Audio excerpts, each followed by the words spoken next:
depuis le renversement du président Bongo. C'est pourquoi le président, du moins le président Bongo l'ancien président bénéficie justement de certaines circonstances. C'est vrai qu'on a mis la santé en avant, mais Madame Sylvia et leur fils Noureddine sont toujours en détention. D'aucuns estiment qu'il faudrait effectivement tourner cette page et peut-être les relâcher. Est-ce que on pourrait comprendre l'attitude des nouvelles autorités gabonaises vis-à-vis de la famille de l'ancien président Ali Bongo? Il y a une justice au Gabon.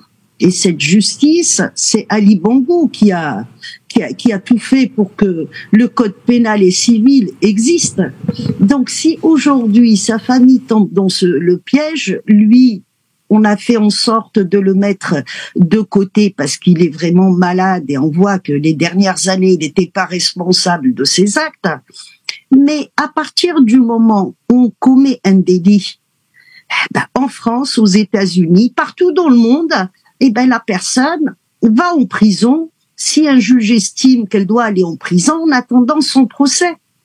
Et c'est vrai que jusqu'à ce que la justice ne se prononce, on estime que ces gens-là sont innocents, mais la justice ne s'est pas encore prononcée.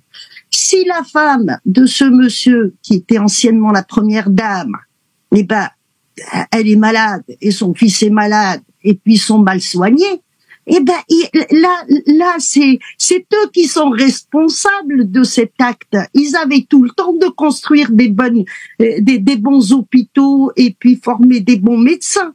Donc, ce n'est pas aux autorités actuelles,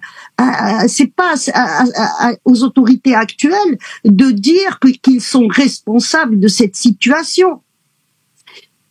Cette dame a été impliquée dans énormément de dossiers de corruption, et ça, sans que la justice ne se prononce, on voit très bien dans quel état est le Gabon. On le voit. Nous voyons comment les Gabonais ont vécu depuis soi-disant l'indépendance.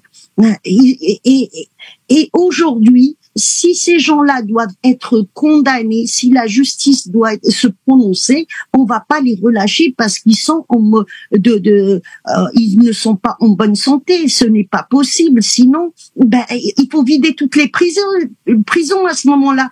Pourquoi cette dame devra bénéficier d'un privilège, elle et son fils, et puis il y a des malheureuses personnes qui ont peut-être volé une pomme pour manger ou un bout de pomme, ceux-là doivent payer.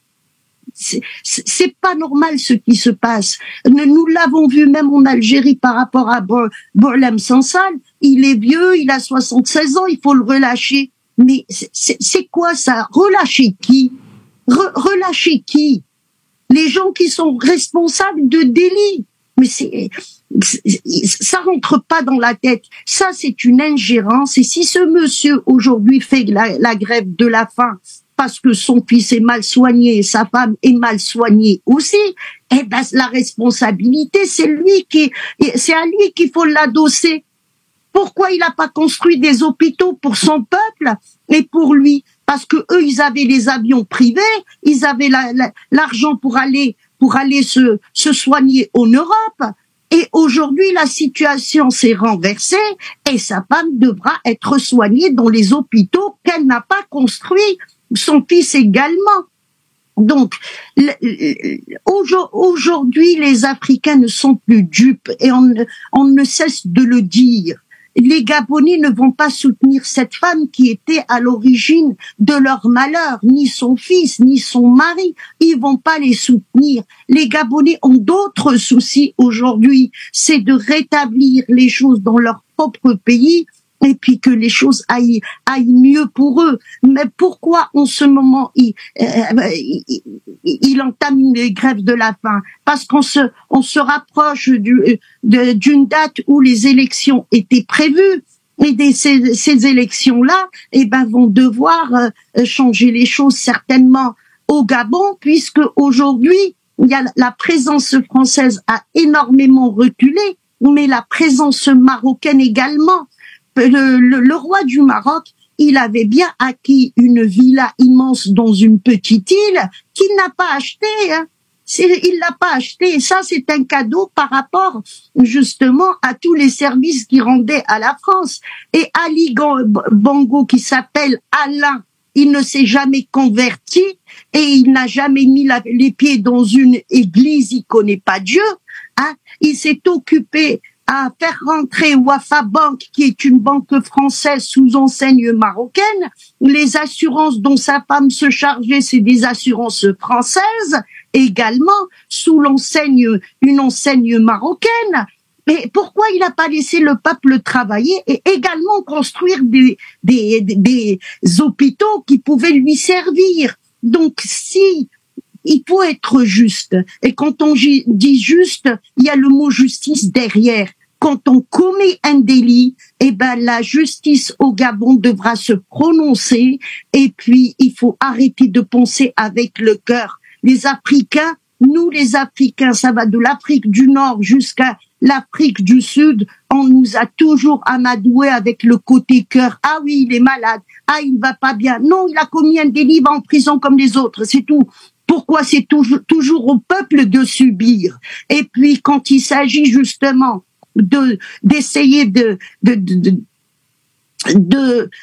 sauver ces gens-là, on va faire appel à quoi? Au peuple, et puis d'être indulgent et d'être humain. Est-ce que ces gens-là qui sont au pouvoir depuis des années ont été humains envers leur peuple? Ils n'ont pas été humains, donc ils devront être jugés, pour moi personnellement, 2 fois.